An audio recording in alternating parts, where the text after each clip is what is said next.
এইভাবে বানিয়ে দেখুন, খেতে স্বাদ হবে দুর্দান্ত।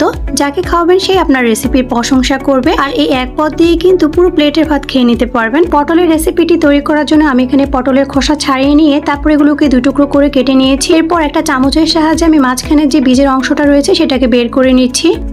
আর সেম ভাবে সবগুলো পটলের বীজ আমি একইভাবে বের করে নিয়েছি। এখন এই পটলের বীজটাকে আমি ছুরির সাহায্যে ছোট ছোট করে কেটে নিচ্ছি। পটলের বীজটা কেটে নেওয়া হয়ে গেলে এখন একটা বাটিতে আমি নিয়ে নিচ্ছি কিছু পেঁয়াজ কুচি, দিয়ে দিচ্ছি আমি এখানে স্বাদমতো কাঁচামরিচ কুচি।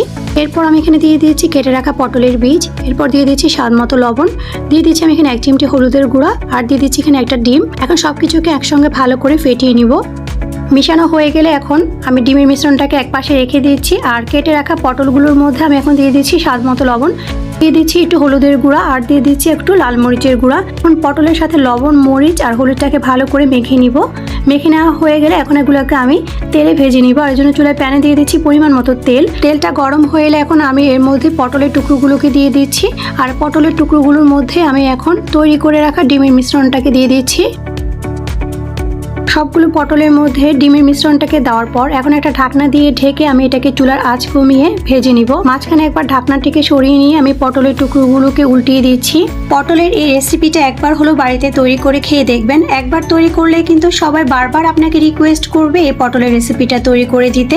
আমার তো এই পটলের রেসিপিটা ভীষণ ভালো লাগে। আমি যেদিন এই রেসিপিটা তৈরি করি সেদিন শুধু এই এক পদ দিয়ে পুরো প্লেট ভাতটা খেয়ে নেই। পটলগুলোকে ভেজে নিয়ে আমি এখন সেই তেলের মধ্যে দিয়ে দিচ্ছি কিছু পেঁয়াজ কুচি। আর পেঁয়াজ কুচিটাকে ভেজে নিয়ে আমি এখন এর মধ্যে দিয়ে দিচ্ছি স্বাদমতো লবণ। লবণটাকে দেওয়ার পর আমি এখানে দিয়ে দিচ্ছি 1 চা চামচ পরিমাণ আদা রসুন বাটা, দিয়ে দিচ্ছি একটু হলুদের গুঁড়া, দিচ্ছি স্বাদমতো লাল মরিচের গুঁড়া ও জিরার গুঁড়া 1 চা চামচ।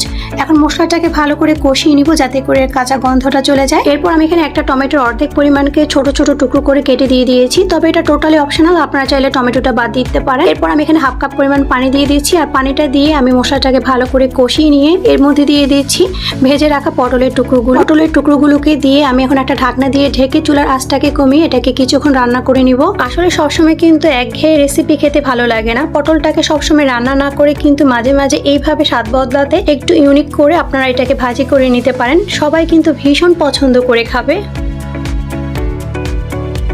আমার এখানে পটলগুলো কিন্তু হয়ে গিয়েছে। আর এই পর্যায়ে আমি এখানে কিছু ধনেপাতা কুচি দিয়ে দিচ্ছি। ধনেপাতা দিয়ে তারপর এটাকে আরো 2 মিনিটের জন্য আমি ভেজে নিব। আর ভেজে নেওয়ার পর আমি এখন চুলাটাকে বন্ধ করে দিচ্ছি। এখন এটাকে একটা সার্ভিং ডিশে তুলে নিচ্ছি। তৈরি হয়ে গেল দুর্দান্ত স্বাদে পটলের রেসিপি। একবার হলো বাড়িতে এইভাবে তৈরি করে খেয়ে দেখবেন, আশা করছি ভালো লাগবে। রেসিপিটি ভালো লেগে থাকলে অবশ্যই আপনাদের ফ্রেন্ডস ও ফ্যামিলির সাথে শেয়ার করবেন। আর কে কোথা থেকে আমার ভিডিওটি দেখছেন তা অবশ্যই আমাকে কমেন্ট করে জানাবেন। আজকে তাহলে এই পর্যন্তই। আল্লাহ হাফেজ।